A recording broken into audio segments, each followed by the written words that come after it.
안녕하십니까. 오늘은 인버터 냉동기 AS 관련 영상을 한번 찍어보도록 하겠습니다. 인버터 냉동기는 왜 쓸까요?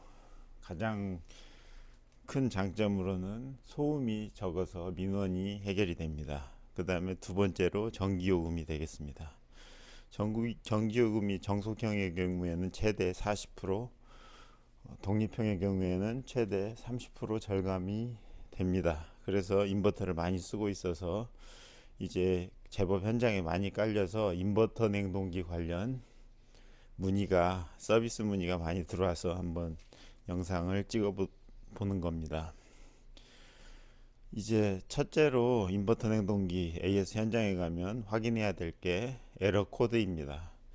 에러 코드는 어떤 경우에는 온도 디스플레이에 표시되는 경우도 있고, 어떤 경우에는 기판에 숫자로 표시되는 경우도 있는데, 그것이 없는 경우에는 램프로 표기가 됩니다.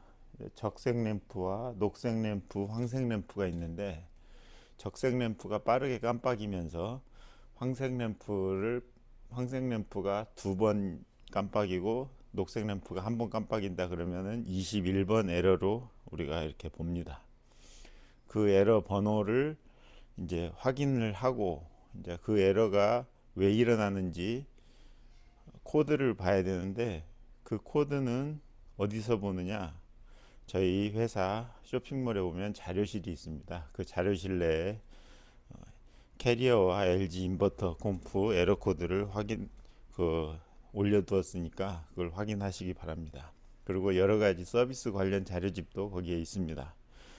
그러면 이제 그 에러 코드를 확인했는데, 이게 콤프에서 발생되는 에러인지 드라이브에서 발생되는 에러인지 우리가 확실하지 않는 경우가 많습니다. 그럴 때는 이제 우리가 검사를 해야 되는데, 우리가 콤프를 첫째 검사를 해야 됩니다. 이 콤프는 캐리어 10마력 냉동용 인버터 콤프에 달려있던 콤프인데, 증상이 뭐였냐면 하루에 1회 내지 2회 정도 과열로 서 있던 콤프입니다. 그런데 이게 EV에서 문제가 돼서 쓴 건지, 아니면 콤프에서 문제가 돼서 쓴 건지, 인버터 드라이브에 문제가 생겨서 쓴 건지를 알 수 없기 때문에 이제 검사를 진행하는데, 첫째, 우리 정속형과 같이 절연 저항을 측정을 하게 됩니다. 절연 저항을 측정을 할 때 이렇게 배관과 단자를 각각 찍었을 때 절연 저항은 아주 우수하죠. 절연 저항에 이상이 있어서 그런 증상을 보인 건 아니고,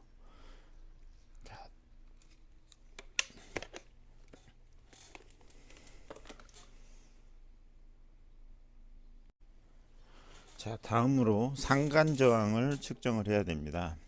상간 저항은 RST 각 상이 저항이 어느 정도 나오는지 보는데, 이거는 ohm에다가 설정을 한 후 이제 C부터 이렇게 봅니다. 보통 똑같이 나와야 되는데 약간 수치는 다를 수가 있고, 보통 0.84, 0.85 이 정도 나오게 됩니다.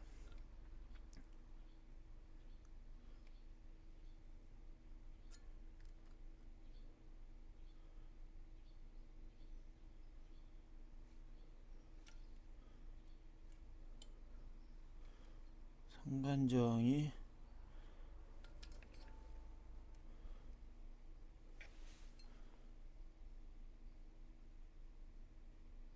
이게 제대로 나오지 않기 때문에 요거는 콤프 불량으로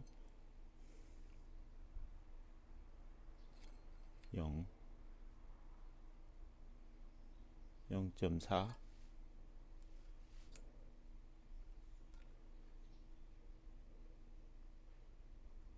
0. 이게 상간 저항이 제대로 나오지 않기 때문에 중간에 코일이 어딘가가 좀 먹었거나 그런 경우인 것 같습니다.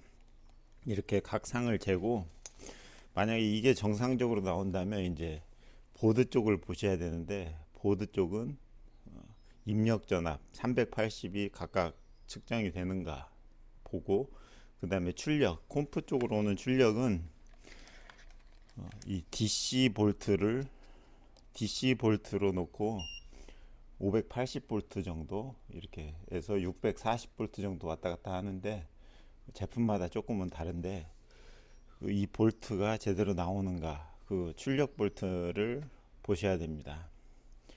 출력 볼트를 확인을 한 다음에 이제 그것도 제대로 나온다 그러면은 우리가 마지막으로 EV를 검사를 하게 됩니다. EV 검사는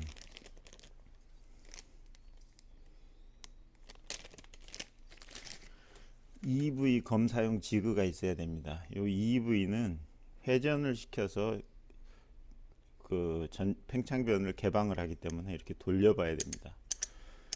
이렇게 강제로 돌렸을 때, 끝까지 돌아갔을 때 이렇게 다다닥 소리가 나야 되는데 이게 소리가 안 난다, 중간에 걸려서 멈춰서 안 돌아간다 하면은 EV 불량으로 진단을 하게 됩니다. 이런 검사를 통해서 우리가 진단을 해서 인버터 냉동기를 서비스를 하시면 좋겠습니다. 이상입니다.